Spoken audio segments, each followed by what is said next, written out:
All right, you guys ready? Ready. All right, remember, this is a real deal. Let your training kick in. If there's any doubt, then there is no doubt. Heads up. Here's the latest. All right, Intel has it. The 3 vehicle convoys en route to the ambush zone right now. We will not have time to put in claymores. We're on a real tight timeline here. I'm going to initiate the ambush on Aaron's saw. I'll be right next to him. When you see the saw go hot, you guys kick in. The PC, the key individual that we're targeting is in vehicle 2. Vehicle 2, that's the one that matters. We cannot let vehicle 2 get out of the ambush zone. We've got to kill it dead. You guys got it? Yeah, got it. Everybody good to go? Did an equipment check? Yeah, everybody's up. Let's strap it on.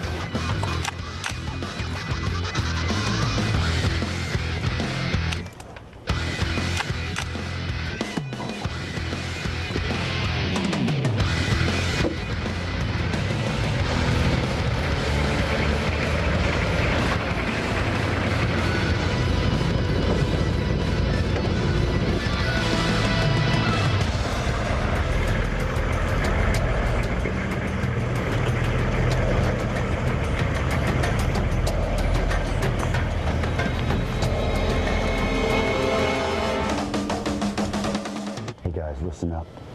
The convoy should be coming to our left, exiting to our right. Remember, our target vehicle is vehicle number 2. Roger.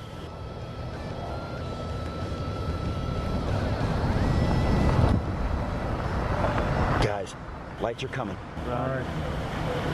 You ready? Wait for my signal. Roger. First car coming through. First car passing. Okay, guys, here it comes. Aaron, stand by. Cleared hot.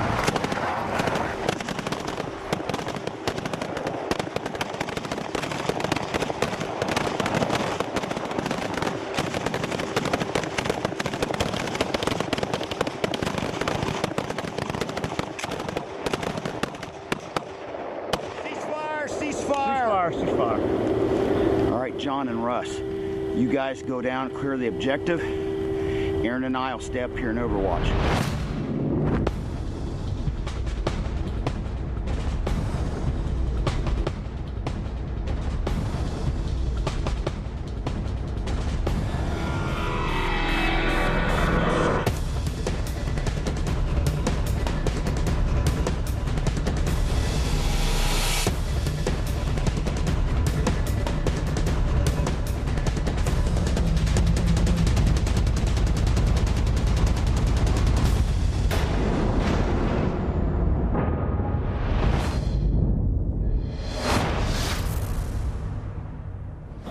Military commanders have always been intrigued with the tactical benefits of the night, both offensively and defensively.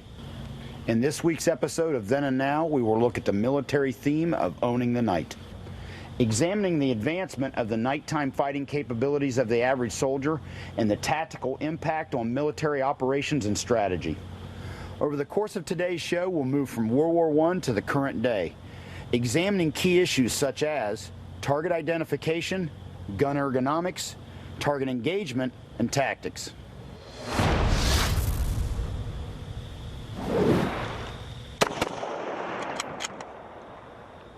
Prior to the Vietnam War, harnessing the tactical advantage of the night was based on tactics and execution rather than technology. It really wasn't possible to own the night since you and your enemy were both using the same tools. To gain a tactical edge, you had to use the inherent elements of the night better than your enemy. During the First World War, nighttime operations were essentially restricted to daily tasks that were too dangerous to conduct during the day. For instance, resupply, building new trenches, and repair work. However, the cover of darkness was used to clear obstacles for preparation of early morning attacks, as well as reconnaissance and monitoring the enemy. When movement or noise was detected outside your trench, it was common to put up a flare, survey your area, and try to deter a surprise enemy attack.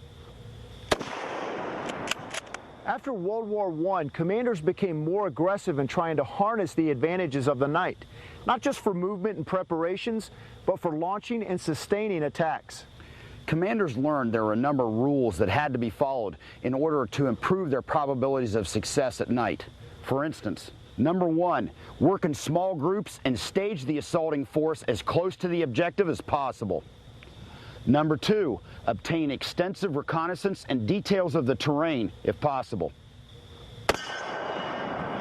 Use fresh troops. They should not have been engaged during the preceding day. And finally, make the assault in complete silence. These basic rules of nighttime engagement remain largely in effect up through the Korean War in the 1950s. In this period, it was common practice to use the cloak of darkness to surprise your enemy, get inside his perimeter, and engage him in close quarter combat, thereby negating the advantages of superior numbers and firepower. During the Second World War, the Russians, British, and Japanese were particularly skilled at nighttime operations, only matched by the Germans late in the war. It soon became apparent that nighttime training was critical. German field commanders ordered 50% of all training to be conducted at night, including weapon skills, navigation, and infiltration techniques. Unfortunately, the Americans did not stay focused on the lessons learned from nighttime operations after World War II. And in the Korean conflict, the North Koreans and the Chinese quickly exploited this weakness. The enemy attacked almost exclusively at night, which helped negate the advantages of the UN forces in air support and overwhelming firepower.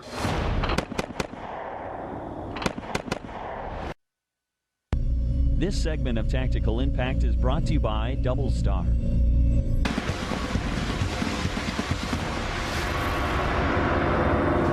As dawn broke on July 3, 1863, the men were well aware of the fighting taking place around them. But the expected assault on their position in the center of the Union lines had yet to materialize. Suddenly, around 1 o'clock in the afternoon, a furious artillery bombardment from more than 150 Confederate guns began to rain down in the vicinity of their position atop Cemetery Ridge. Although much of the bombardment failed to hit the mark, the men of the Union Second Corps steeled themselves for the assault that they knew was soon to follow. Following the bombardment on the afternoon of July 3, 1863, 9 brigades of Confederate infantrymen, roughly 12,000 men, appeared on the ridgeline across a field about a mile away. As the Confederates advanced, they were pounded on both flanks by Union artillery, yet they continued to advance. Anchoring the Confederates' right were the mighty Virginians, led by Major General George Pickett. Pickett's charge was centered on the Second Corps, which was under the command of Major General Hancock. Although quickly reduced to less than half their original numbers, the Confederate infantry was closing with the Union lines. At a distance of about 300 to 400 yards, the march continued. If I were in the line of Union troops along Cemetery Ridge outside of Gettysburg, there'd be several factors that I would consider in choosing my weapon. Most importantly, I would want a weapon with as high a rate of fire as I could find, because defending a position against a mass attack like Pickett's charge, I would want to be able to fire as many rounds as I could in as short a period of time as possible. In addition, I would want a weapon that's easy to reload. I want to be able to fire, reload, and fire again multiple times before the enemy actually reaches my position. I would also want a weapon that's able to engage the enemy at a distance that is at least equal to the distance he can engage me, which in the case of the rifled musket is about 300 yards. And finally, I'd want a weapon that's flexible enough to be used at hand-to-hand combat ranges, since the standard operating procedure for attacking armies was to fire one final volley at close range and then charge.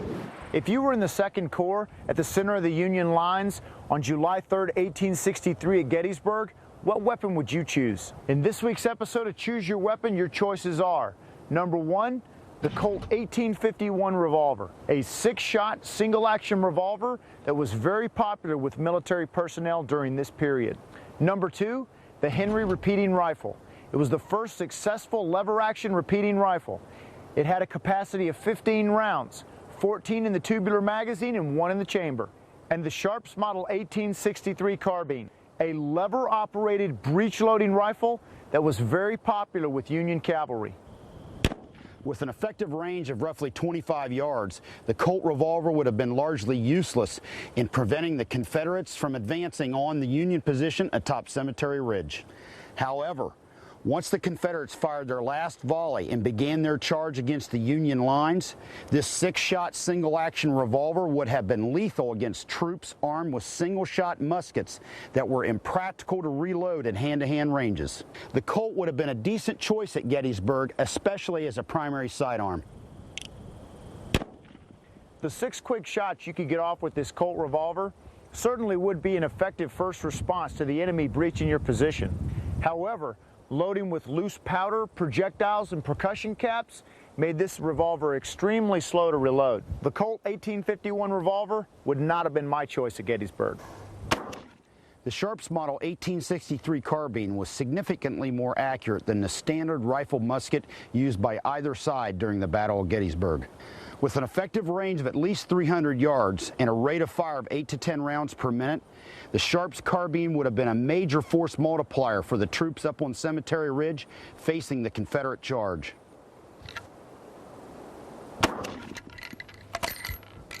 There's no doubt that the Sharps carbine would have been a superior choice to the standard musket rifle at Gettysburg. However, as a single-shot rifle, the breech tended to get fouled, which made reloading difficult. Extensive use of the Henry rifle in the center of the Union lines at Gettysburg would have been absolutely devastating to the charging Confederate infantry. Firing at a rate of 20 to 25 aimed rounds per minute, and with an effective range of 200 yards, the Union soldiers along Cemetery Ridge would have been able to lay down a wall of suppressive fire. With a company of Henry rifles at several hundred yards behind a stone wall, it would have been practically impossible for the Confederates to close the ground. We're going to do a little test. I'll be shooting the World War I era Lee Enfield rifle. It's got iron sights. Larry's going to be shooting the M1 Garand. What we're going to do is we're going to start at 10 yards and work our way back from the target and see how effective we can shoot under low light conditions with these iron sights.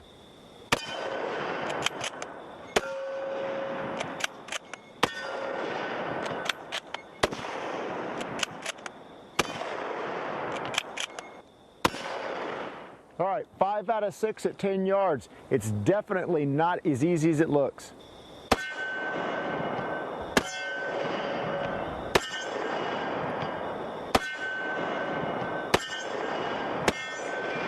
I hit 6 out of 6. However, Aaron and I are both shooting at targets that are not camouflaged and also are stationary, which makes it much easier.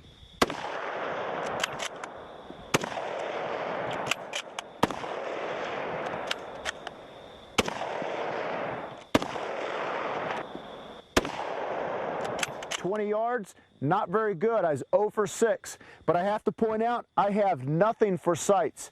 I can't see them at all. I'm taking this little bar back here, this little bracket, and just trying to put it in the general area of the target.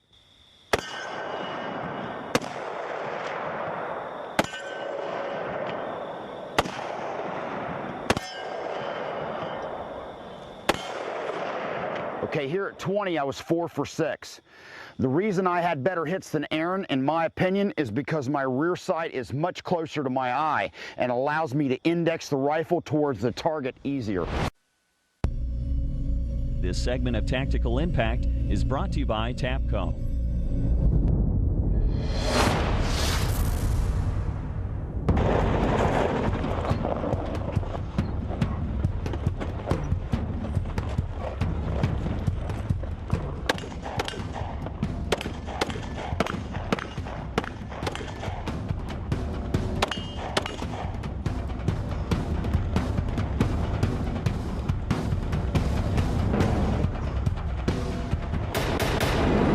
Training scar we see time and time again is for people to not take a look around after they've dealt with an immediate threat.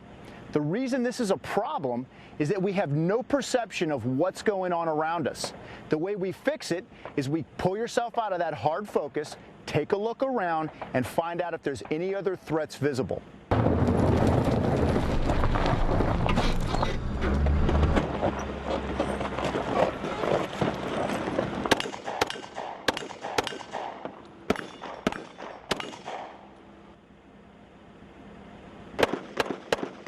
We've just shown you why scanning your surroundings is important. Remember, bad guys are like wolves. They travel in packs.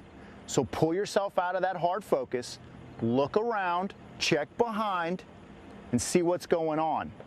Remember, you want to win the battle, but you have to think about winning the war. Okay, tonight for our shooting scenarios, Aaron and I have two different weapons. I have an M16A1 with a PVS-4 Starlight scope. This is a Starlight scope that followed the Vietnam-era PVS-2 and PVS-3 Alpha. Aaron has a semi-automatic Car-15 mounted with an original single-point red dot optic, just like the Sante Raiders used in 1970.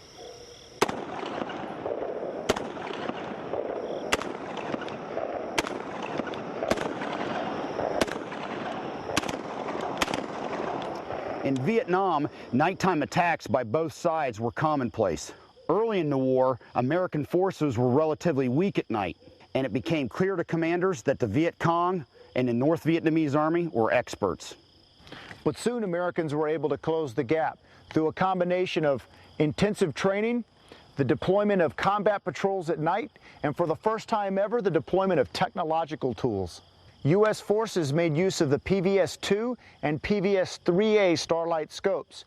No artificial illumination was needed, only ambient light like the moon or the stars, and battery life was approximately 100 hours. The PVS-2 could be mounted on any M16A1 or M14 rifle without modification. Initially, there was a problem with blooming, where a bright light would temporarily white out the scope and you couldn't see. But over time and through technology, this problem was corrected. The PVS-3 Alpha was lighter, brighter, and designed for use only on the M16A1. Although these technological advantages enhanced the soldiers' capabilities at night, there were many downsides. For instance, they were very heavy, coming in at around 6 pounds. They were also very long and awkward. For instance, the Vietnam-era PVS-2 was 20 inches long, or over half the length of this M16A1. In addition, the effective range was max of about 1,000 feet. These night vision devices restricted vision, making scanning virtually impossible. It was like looking down a long tube, which is very impractical in most situations. Due to their size, weight, and expense, these early applications of night vision technology were only issued to select marksmen. Used by snipers and special forces, these night vision scopes could be used to identify and take out a threat without exposing the shooter. Furthermore, this illumination was mobile and could be used for extended periods of time. In addition, portable night vision devices were used to scan and search for infiltrators and also identify and track enemy movements without them being aware of it. Although the Starlight scope was a major technological advancement, its impact on the Vietnam War was rather limited. They were too expensive and cumbersome to be issued to standard infantry, and in addition, their effectiveness in the jungle, where you really couldn't see very far, was extremely limited. Furthermore, the M16 family of weapons has superb ergonomics. This makes it easy to use under low light conditions, provided a soldier's been trained well. All right, now Larry and I have strapped on some more modern weapons. We're both shooting M4 variants. Larry's going to utilize an IR laser and PVS-14s. I'm going to roll with the aim point.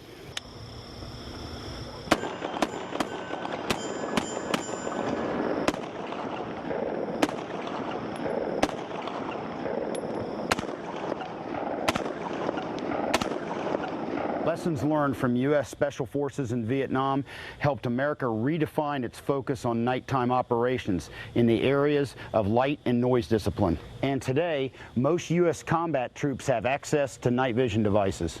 Advancements in technology have given the U.S. a significant advantage when it comes to night vision capabilities, which has had a profound effect on U.S. military tactics. Nowadays, if given the option, U.S. forces would rather fight at night. Night vision devices of today are smaller, lighter, and more affordable than previous generations. Nighttime devices include battery-powered goggles that look like binoculars, attach to the helmet, and swivel up and down. In addition, they amplify ambient light, and the scene glows green on tiny eyepieces within the goggles themselves. There are also monocular goggles that allow you to use one eye normally, and they reduce the effect of blooming. They allow the naked eye to read a map, shoot their weapon, or see the battlefield normally. There are also some downsides to night vision, though, one of which would be a narrow field of view. Another, extra weight on the soldier's helmet that can sometimes become fatiguing. Another concern of night vision is if the device falls into the hands of the enemy. This has caused the U.S. military to go back to the basics of light discipline, because if you run around with your illuminator and laser on, somebody's going to see you. U.S. forces in Iraq use two basic types of night vision equipment: infrared goggles and thermal imaging devices. Both are small, lightweight, and rugged, and variations can be either helmet mounted or mounted on weapons. Thermal imaging devices require no ambient light at all. They can produce an image in pitch darkness, and they can see through light fog and rain. U.S. Special Operations Forces figured out early on that if you wanted to own the night with night vision technology, you have to train with it. It's not just enough to have the equipment, you have to work with it out in the field in order to master it. Night vision has revolutionized the battlefield. It's had one of the most significant tactical impacts for the individual soldier in the last 100 years. This segment of Tactical Impact is brought to you by FNH USA. You know, Larry, in the first segment with the Lee Enfield and the M1 Garand, we knew exactly where the targets were, and we got some hits up close, and you even got some hits further back. But as we started getting back there, it really got a lot more difficult. It did. And when we used the M4s here in the more modern scenario, it brought back a lot of old memories for me. And one of the things I relearned was you can't take anything for granted at night. Even the simplest task can become difficult. Absolutely. I thought it was also very interesting, the single point. That's the granddaddy of all the red dot sights that everybody takes for granted nowadays. There was a 25-year gap from that technology to the red dot that we kind of know today. Yeah, you're right. And unfortunately, the U.S. military is kind of infamous for forgetting a lot of their lessons learned and having to relearn them. Unlike in the past, now with the advancements in technology, it truly is possible to own the night.